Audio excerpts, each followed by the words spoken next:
उत्तर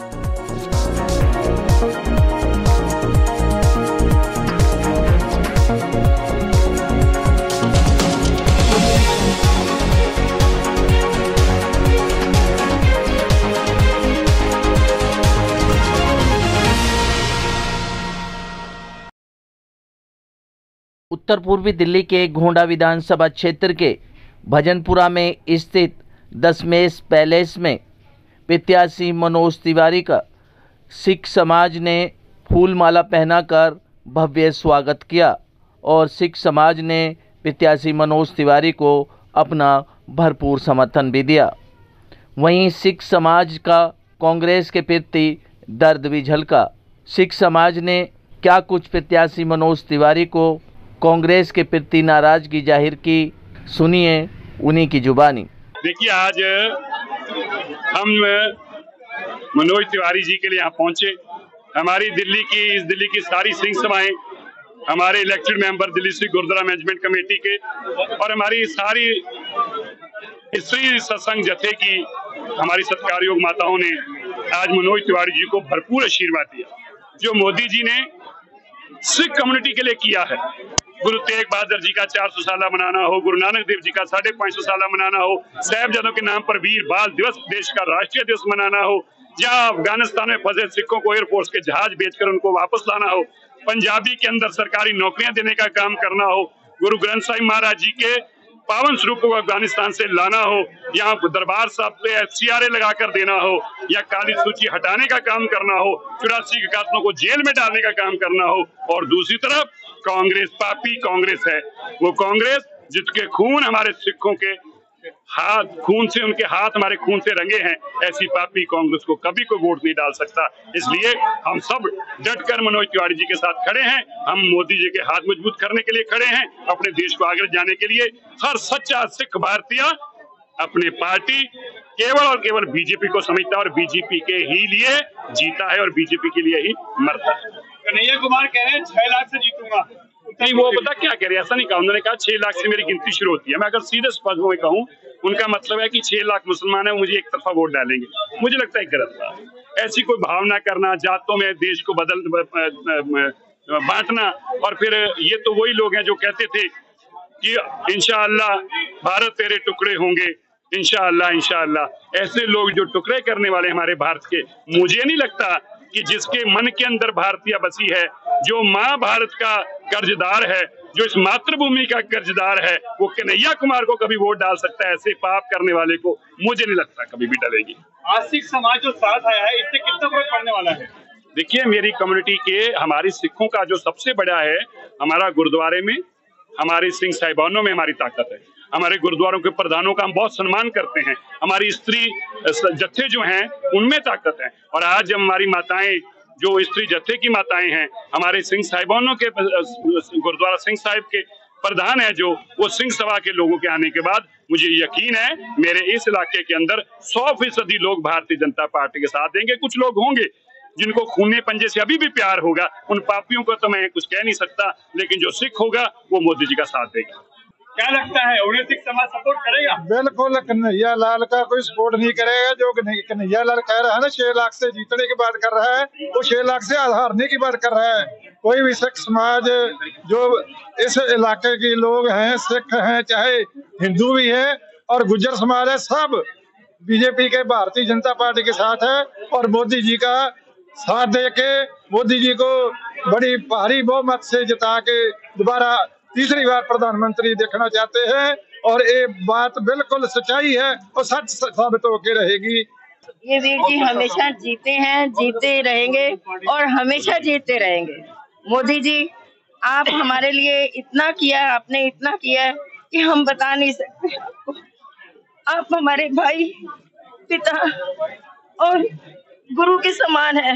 हम आपकी इतनी इज्जत करते हैं, लेकिन मुझे एक इंसाफ चाहिए वीर जी, वो मुझे जरूर दिला देना। मेरा बेटा शहीद ही मानो, शहीद होके बहुत पीड़ा अंदर, इतना दर्द है। देखो अपने बच्चों को अपनी आंखों के सामने भारतीय जनता पार्टी जिंदाबाद, भारतीय जनता पार्टी जिंदाबाद। क्या लगता है, सिख समाज साथ आने से मनोज तिवारी की जीत कंफर्म है? खाली मनोज तिवारी की नहीं, 7 सीटों पे सिख समाज की जो मीटिंग सरदार मनजिंदर सिंह सिरसा जी के नेतृत्व में हुई है, 7 सीटों पर सिख समाज की उन वोटों का असर पड़ेगा और दिल्ली में एक बार फिर बीजेपी 7 सीटें जीतेगी। कांग्रेस के साथ सिख समाज नहीं है क्या इस बार? मैं अभी इतनी बड़ी बातें बोली, सिरसा जी ने सब कुछ बताया कि जिस कांग्रेस ने 84 के जो राइट्स कराए वो लोगों के दिलों में से दर्द अभी हटा नहीं है।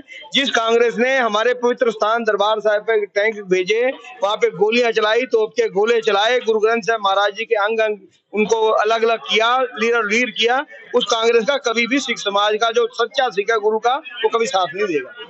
रविंदर जी, क्या लगता है सिख समाज ने जो आज अपील की है समाज से, कितना समर्थन मिलने वाला है और कितना ये गेम चेंजर होगा बीजेपी के लिए? वाहिगुरु जी का खालसा, वाहिगुरु जी की फतेह।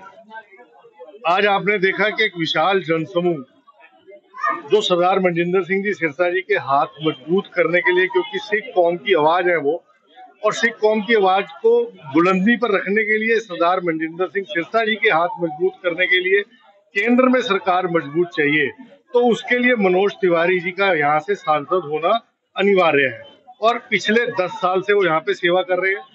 किसी भी तरीके का कोई भी उन्होंने अपनी सेवा में कभी कोताही नहीं बरती, कोई लापरवाही नहीं हुई। सिख समाज के साथ कभी भी कोई भी कार्य पड़ा, किसी भी व्यक्ति का, पर्सनली उन्होंने उसको हैंडल करा, टैकल करा, उसकी समस्या को दूर करा।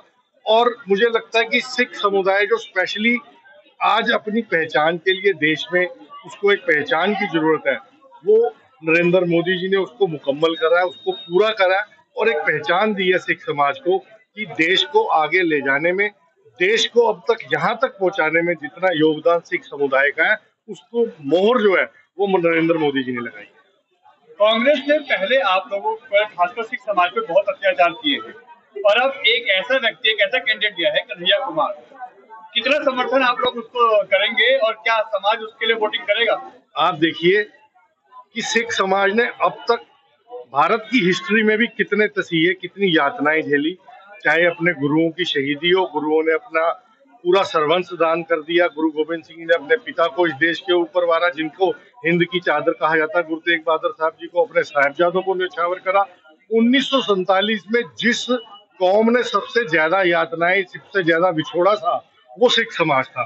पर सिख समाज ने कभी भी अपने आप को भारत से अलग नहीं समझा, हिंदुस्तान से अलग नहीं समझा, अपनी जिम्मेवारी समझी कि हिंदुस्तान में अगर तरक्की करनी है तो सिख समाज उसकी तरक्की में पूरा योगदान देता रहा।